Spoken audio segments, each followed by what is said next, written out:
30 ദിവസത്തിനുള്ളിൽ വാക്കുപാലിച്ച് ഉടുമ്പൻചോല ഗ്രാമപഞ്ചായത്ത് 2ാം ward UDF member സാന്റോച്ചൻ Kochupurakkal. ത്രിതല പഞ്ചായത്ത് തെരഞ്ഞെടുപ്പ് സമയത്ത് കുഴിത്തൊഴു പള്ളിക്കുന്ന് റോഡിന്റെ ശോചനീയാവസ്ഥ ശ്രദ്ധയിൽപ്പെടുകയും ജയിച്ചാലും തോറ്റാലും 30 ദിവസത്തിനുള്ളിൽ ഗതാഗത യോഗ്യമാക്കുമെന്ന് പ്രദേശവാസികൾക്ക് നൽകിയ വാക്ക് പാലിച്ച് മെമ്പർ 30 ദിവസം പിന്നിടുന്നതിന് മുൻപ് സ്വന്തം ചിലവിൽ മണ്ണുമാന്തി യന്ത്രം ഉപയോഗിച്ച് തകർന്നു കിടന്ന 100 മീറ്റർ ദൂരം ഗതാഗത യോഗ്യമാക്കി നൽകി. ഉടുമ്പൻചോല ഗ്രാമപഞ്ചായത്ത് 2ാം വാർഡിലെ UDF മെമ്പർ സാന്റോച്ചൻ കൊച്ചുപുരയ്ക്കൽ ത്രിതല പഞ്ചായത്ത് തിരഞ്ഞെടുപ്പ് സമയത്ത് പ്രദേശവാസികൾക്ക് നൽകിയ വാക്ക് അക്ഷരാർത്ഥത്തിൽ പാലിച്ചു ശ്രദ്ധേയനാകുന്നു. തിരഞ്ഞെടുപ്പ് പ്രചരണഘട്ടത്തിൽ തന്നെ കുഴിത്തൊഴു പള്ളിക്കുന്ന് റോഡിന്റെ ശോചനീയാവസ്ഥ പൊതുസമൂഹത്തിന്റെ ശ്രദ്ധയിൽപ്പെടുത്തിയ മെമ്പർ ജയിച്ചാലും തോറ്റാലും 30 ദിവസത്തിനുള്ളിൽ റോഡ് ഗതാഗത യോഗ്യമാക്കുമെന്ന് പ്രദേശവാസികൾക്ക് ഉറപ്പു നൽകിയിരുന്നു. ആ വാഗ്ദാനം പാലിച്ച് 30 ദിവസം പിന്നിടുന്നതിന് മുമ്പേ തന്നെ സ്വന്തം ചിലവിൽ മണ്ണുമാന്തി യന്ത്രം ഉപയോഗിച്ച് റോഡിന്റെ തകർന്നു കിടന്ന ഭാഗങ്ങൾ ഗതാഗത യോഗ്യമാക്കി.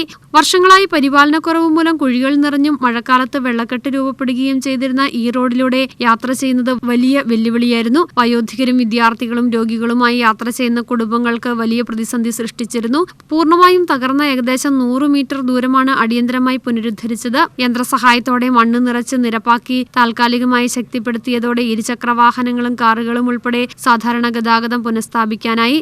ഏകദേശം 50ഓളം കുടുംബങ്ങൾ താലൂക്ക് ആസ്ഥാനത്തേക്കും ചെമ്മണ്ണാറിലേക്കും ഉടുമ്പൻചോലയിലേക്കും എളുപ്പത്തിൽ എത്തിച്ചേരുന്നതിനായി ആശ്രയിക്കുന്ന പ്രധാന വഴിയാണിത്. റോഡ് തുറന്നതോടെ ദിവസേനയുള്ള യാത്രാസമയം കുറയുകയും അടിയന്തരാവശ്യങ്ങൾക്ക് വേഗത്തിൽ എത്തിച്ചേരാനും സാധിച്ചതായി നാട്ടുകാർ പറയുന്നു. പ്രദേശവാസികൾ മെമ്പറുടെ ഇടപെടലിനെ അഭിനന്ദിച്ചുകൊണ്ട് നന്ദി രേഖപ്പെടുത്തി. നമ്മുടെ റോഡ് ഒന്ന് ഫോം ചെയ്ത് വാഹന ഗതാഗതം സാധ്യമാക്കുക എന്നുള്ളതാണ് ഇപ്പോഴത്തെ ജോലി നടന്നുകൊണ്ടിരിക്കുന്നത്.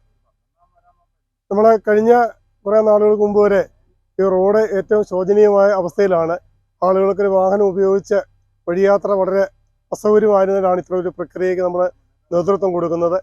കഴിഞ്ഞ ത്രിതല പഞ്ചായത്ത് തെരഞ്ഞെടുപ്പിൽ സ്ഥാനാർത്ഥി എന്ന നിലയ്ക്ക് ഞാൻ ഈ വഴി വണ്ടിയുമായി വരികയും അപകടത്തിൽപ്പെടത്തക്ക രീതിയിൽ വാഹനം തെന്നിമാറുകയും ഉണ്ടായി. അപ്പോൾ ഈ പ്രദേശവാസികളുമായി സംസാരിച്ചുകൊണ്ട് ഒരു ജയം ഉറപ്പായാലും ഇല്ലെങ്കിലും 30 ദിവസത്തിനുള്ളിൽ ഈ റോഡിൻ്റെ ശോചനീയാവസ്ഥയ്ക്ക് ഒരു പരിഹാരം ഉണ്ടാക്കുമെന്ന് ഞാൻ അന്ന് പറഞ്ഞിരുന്നു. അതിന് പ്രകാരം ഞാൻ ഇന്ന് എൻ്റെ സ്വന്തം ചെലവിലാണ് ഇന്നിപ്പോൾ JCB ഉപയോഗിച്ച് ഈ റോഡിൻ്റെ പുനരുദ്ധാരണ നടപടികൾ പൂർത്തീകരിച്ചുകൊണ്ടിരിക്കുന്നത്. മാർച്ച് 30-ന് മുമ്പായി തൊഴിലുറപ്പ് പദ്ധതിയിൽ ഉൾപ്പെടുത്തി റോഡ് കോൺക്രീറ്റ് ചെയ്ത് സ്ഥിരമായ പരിഹാരമൊരുക്കുമെന്നും മെമ്പർ സാന്റോച്ചൻ കൊച്ചുപുരയ്ക്കൽ അറിയിച്ചു. പഞ്ചായത്ത് ഭരണസമിതിയുടെയും തൊഴിലുറപ്പ് പ്രവർത്തകരുടെയും സഹകരണത്തോടെ സുസ്ഥിരമായ രീതിയിൽ പ്രവൃത്തി പൂർത്തിയാക്കാനാണ് ലക്ഷ്യമിടുന്നതെന്നും അദ്ദേഹം പറഞ്ഞു. ന്യൂസ് ബ്യൂറോ, രാജകുമാരി.